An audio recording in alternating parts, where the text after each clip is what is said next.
Audio Jungle.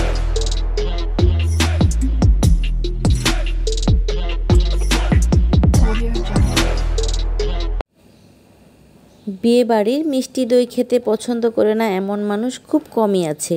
খুব সহজেই বানিয়ে ফেলা যায় সেই দারুণ স্বাদের মিষ্টি দই। আজকে আমি শেয়ার করছি একদম পারফেক্ট জমাট ও মিষ্টি দই রেসিপি, যা একবার খেতে শুরু করলে থামতেই মন চাইবে না। চলুন শুরু করি। একটা বড় পাতিলে আমি 11.5 কেজি দুধ নিয়েছি। একটা কাঠের চামচের নিচের অংশ দিয়ে মূল দুধের পরিমাণটা মেপে নিলাম। তারপর 3 কেজি পানি দিয়ে জালে বসিয়ে দিলাম। অনবরত নাড়তে হবে যতক্ষণ না পানিটা শুকিয়ে যাচ্ছে। কিছুতেই দুধের উপরে সর পড়তে দেওয়া যাবে না।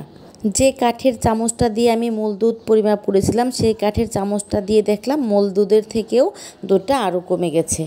এখন আমি চিনি মেশাবো। কিছুটা চিনি আমি ক্যারামেল করে নেব। এতে দইয়ের কালারটাও ভালো আসবে, গ্রানটাও ভালো আসবে। ক্যারামেলটা তৈরি করতে আমি কোনো পানি ব্যবহার করিনি। আধা কেজি চিনি দিয়ে অল্প জালে বসিয়ে দিয়েছিলাম। আস্তে আস্তে ক্যারামেল হয়ে গেছে। ক্যারামেলের কালারটা যখন এরকম লালচে হয়ে আসলো, তখনই আমি দুধের ওপর ছেড়ে দিলাম। এখন দিয়ে দিব অবশিষ্ট চিনি। 1 কেজি দুধের জন্য চিনি লাগবে 200 থেকে 250 গ্রাম। চিনিটা দেওয়ার পর আমি আবারও ভালোভাবে চেখে নিয়েছি মিষ্টিটা ঠিকঠাক মতো হয়েছে কিনা। আপনারাও যখন এই রেসিপিটা বাসায় ট্রাই করবেন, চিনি দেওয়ার সময় নিজেরা একটু চেখে নেবেন। এখন আমি দিয়ে দিব গুঁড়ো দুধ। 75 গ্রামের 3 প্যাকেট গুঁড়ো দুধ আমি এই পাতিল থেকে দুধ উঠিয়ে একটু ঠান্ডা করে দুধের সাথে ভালোভাবে মিশিয়ে আবার দিয়ে দিব। এই গুঁড়ো দুধটা ব্যবহার করব বলেই আমি দুধটা খুব বেশি একটা জাল দিয়ে শুকাই নাই। এই গুঁড়া দুধটা ব্যবহার করলে দইয়ের আলাদা একটা স্বাদ এবং গ্রান আসে, আর দইটা খুব ভালোভাবে জমে। সব কিছু দেয়া হয়ে গেলে আমি দুধটাকে আবার জাল করে পুরোপুরি ফুটিয়ে নিব। মনে রাখবেন, দুধে চিনি দেওয়ার পর দুধটা কিন্তু আবার খুব ভালোভাবে ফোটাতে হবে। সেই আগের মতোই অনবরত নাড়তে হবে দুধের উপরে, যাতে কোনোভাবেই সর পড়তে না পারে।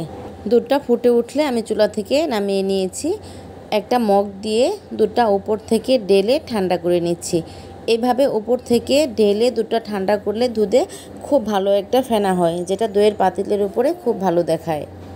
দুধটা খুব ঠান্ডা করাও যাবে না, খুব গরমও রাখা যাবে না। এরকম পরিমাণ ঠান্ডা করতে হবে যাতে একটা হাতের আঙ্গুল ডোবালে সেটা সহ্য হয়। দুধটা বেশি গরম থাকলে দই বীজটা যখন ব্যবহার করা হবে, তখন দইয়ের বীজটা মরে যাবে।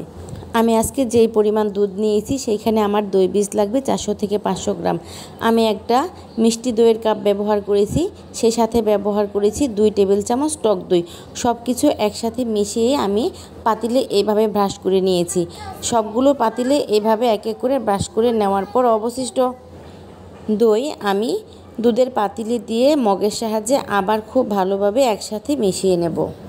অনেকে কিন্তু দইয়ের পাতিলে দই বীজটা দেয় না।